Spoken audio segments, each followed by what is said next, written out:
sociologist after my own heart because he works in the tradition of C. Wright Mills. You may not have heard of, but I'm sure you've all heard of the phrase "the power elite," which came from the infamous work of C. Wright Mills. Eric Leo will be presenting on pluralistic ignorance, the effect of media consumption on the American public's perception of war. Thank you, Dr. Orange.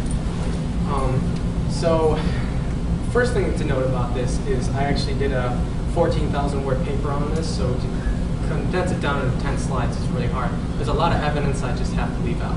So there's the leap of faith that you're going to have to make.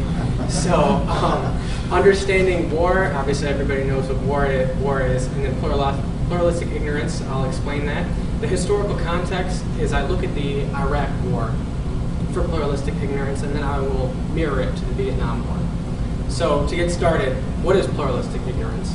Well, as the researchers would put it, it's a misperception of a group norm that results from observing people who are acting at variance with their private beliefs out of concern for social consequences, or behavior that reinforces an erroneous group norm.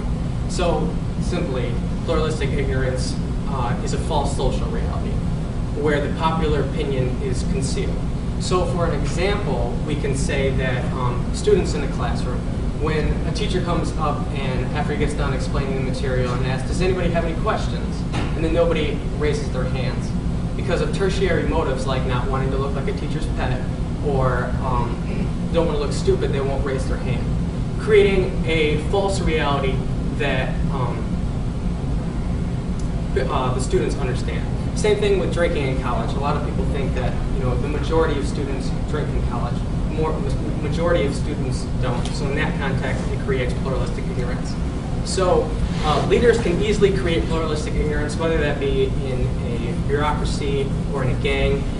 It's pretty easy because, so say in the terms of war, say I'm the leader and you guys are all citizens, and I come out and I say, we need to go to war. This is what everybody wants. This is what everybody needs. Everybody's in a consensus. Now all of you, let's say you don't want to go to war. You're like the costs are too high. I don't want my kid to get shot in war. I don't want the national debt to go up. So that's the consensus. But in actuality, it creates pluralistic ignorance because you think that's the norm when in fact it's not. So that's important to understand before I move on. All right, so what does the research say? I did just one article. I did it on pluralistic ignorance about sex, the direct and indirect effects of media consumption on college students' misperception of sex-related norms. So the study was done in Singapore because they recently lifted the ban on sexually explicit content in the media. And they would ask questions of students, it was about 500, where 56% were females. And the actual norms, to test actual norms, they asked, how comfortable are you having sex at the following periods in a relationship? First date, casual dating, romantic relationship, and then post-engagement. Same thing with perceived norms. Estimate % of students who feel comfortable having sex. So you would ask me basically, how many people do I think are comfortable having sex at the following stages? First date, casual dating, again. And for a control, they asked, how often are you exposed to sex-related content? So how much media do you watch? So if we look at the research results about the pluralistic ignorance about sex, it shows that media has a direct and indirect effect on the students' misperception of peer norms on sexual issues. It looks like the consumption of sex-related media was directly associated with the overestimate of peer norms. So most students were actually sexually conservative in that they would wait to have sex longer, but they thought that the majority thought that they would do it sooner. So, indicating that cumulative exposure to sex-related media was likely to lead to a misperception of peer norms. So, other important research that I implement is the cultivation theory in 1976, where they state, the researchers, Urban and Gross, television is a source of everyday socialization. You get similar messages from programs, whether that be the news, shows, or ads like commercials.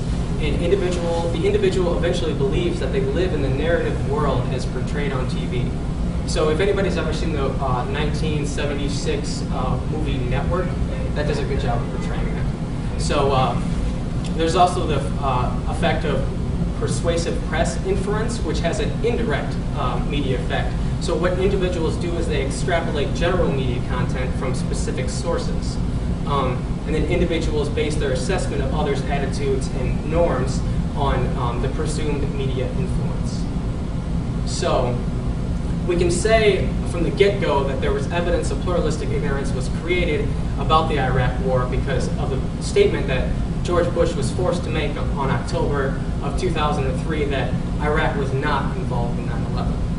So this is one of the top researchers over at the University of Arizona, David L. Theed. He says, even though no one in the administration directly stated that Iraq was involved in 9/11, the innuendo, tone, and slant of numerous reports stress the relationship before, during, and after the invasion of Iraq. So he quantifies that too. But like I said, I don't have time here. How pluralistic ignorance created support for the Iraq War. So even the New York Times came out and said they coddled sources and practiced hit-and-run journalism. Basically, they capitulated to the Bush administration. They just said whatever they wanted, and the media picked up on it. There was also a competition between the media sources, like who could be the most patriotic, who could out-Fox Fox News. So basically.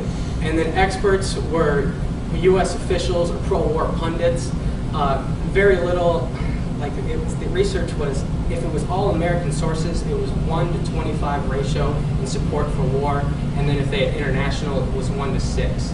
So Easton Jordan of CNN actually went to the Pentagon and asked for approved individuals to interview, which is completely against media ethics. Media uncritically looked at Colin Powell's presentation to the UN on WMDs, and the media was like, basically in America said that was great, but international opinion wasn't convinced at all. Anti-war voices were marginalized, like the protests on February 15th, 2003, international protests, millions of people before they even, I believe before the war even started, because there was one after it started too. But they didn't look into it. They covered it, but the view was spun, and they didn't support it, obviously. Media reporting was what some would call military entertainment. It was told as a master narrative where like the military was the hero and the Iraq was the villain. We can see this if we look at, like I said, I explain all this, but just as quick examples like MSNBC, Fox News, CNN, they have unanimous support for showing a pro-war stance, like Showdown with Saddam, Operation Iraqi Freedom, Road to Baghdad. You know, we just like to congratulate ourselves about Iraqi freedom, bring that to them. And it was dramatized with, if you think about it in terms of when, you know, the news comes up and there's that dramatic music and enhanced graphics for how we were going to do infiltration strategies, it creates a kind of an emotional involvement. The music is very emotional. So also there's 9/11, which created, nobody can argue that that created an emotional connection. And if you say that Iraq did it, then that creates an even stronger one. So if we apply pluralistic ignorance research to the Iraq War coverage, I would say, because I couldn't test it empirically, but I have overwhelming evidence, I would say I found that respondents' media consumption was directly and positively associated with the degree to which the respondents overested pro-war support. Now, this is by their research, the pluralistic ignorance about sex, and instead of pro-war support, they would say overested peer norms, sexual peer norms. So because of, I would say that because of cultivation theory, it's plainly obvious that it was covered as a storyline, and it's perfectly synonymous with the cultivation theory about living in a narrative world portrayed on TV where Iraq is attacking even though it never did, like it wasn't involved at all. And you know, that's the reality that put forth. And then on top of that, persuasive press inference, where all of them were unanimous in their coverage about a pro-war stance. So they sent a similar pro-war message, giving an indirect effect on people's perception. So if we look at the Vietnam War, I'm not even going to go into it, like about the coverage. I'm just going to tell you that the Gulf of Tonkin never occurred. It's just, I mean, a lot of people know that. It's just clear as day. They uncritically covered the war.